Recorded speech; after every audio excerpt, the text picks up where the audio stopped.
नमस्कार दोस्तों। तो आज हम सुनेंगे वरुथनी एकादशी व्रत कथा। युधिष्ठिर ने पूछा, वासुदेव आपको नमस्कार है। वैशाख मास के कृष्ण पक्ष में किस नाम की एकादशी होती है, उसकी महिमा बताइए।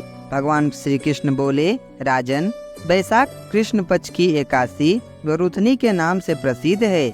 यह इस लोक और परलोक में भी सौभाग्य प्रदान करने वाली है। वरुथनी के व्रत से ही सदा सौख्य का लाभ और पाप की हानि होती है। यह समस्त लोगों को भोग और मोक्ष प्रदान करने वाली है। वरुथनी के ही व्रत से मानधाता तथा धुंधुमार्क आदि अन्य अनेक राजा स्वर्ग लोक को प्राप्त हुए हैं। जो 10,000 वर्षों तक तपस्या करता है, उसके समान ही फल वरुथनी के व्रत से भी मनुष्य प्राप्त कर लेता है। नृपश्रेष्ठ, घोड़े के दान से हाथी का दान श्रेष्ठ है। भूमि का दान उससे भी बड़ा है। भूमि दान से भी अधिक महत्व तिल दान का है। तिल दान से बढ़कर स्वर्ण दान और स्वर्ण दान से बढ़कर अन्न दान है, क्योंकि देवता, पितर तथा मनुष्यों को अन्न से ही तृप्ति होती है। विद्वान पुरुषों ने कन्यादान को भी अन्न दान के ही समान बताया है।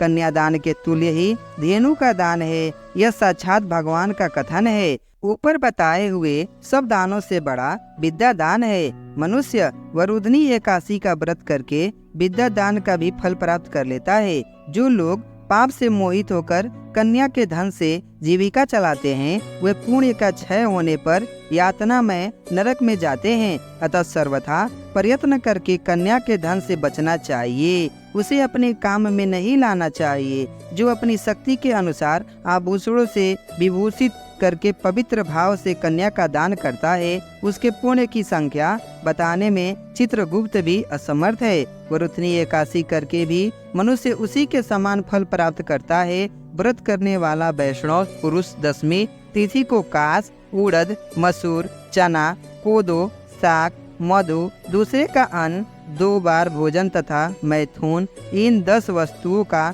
परित्याग कर दे। एकादशी को जुआ खेलना, नींद लेना, पान खाना, दातुन करना, दूसरे की निंदा करना, चुगली, खाना, चोरी, हिंसा, मैथुन, क्रोध तथा असत्य भाषण, इन 11 बातों को त्याग दे। द्वादशी को कास, उड़द, शराब, मधु, तेल, पपीतों से वार्तालाप, व्यायाम, परदेश गमन, 2 बार भोजन, मैथुन, बैल की पीठ पर सवारी और मसूर, इन 12 वस्तुओं का त्याग करे। राजन, इस विधि से वरुथनी एकादशी की जाती है।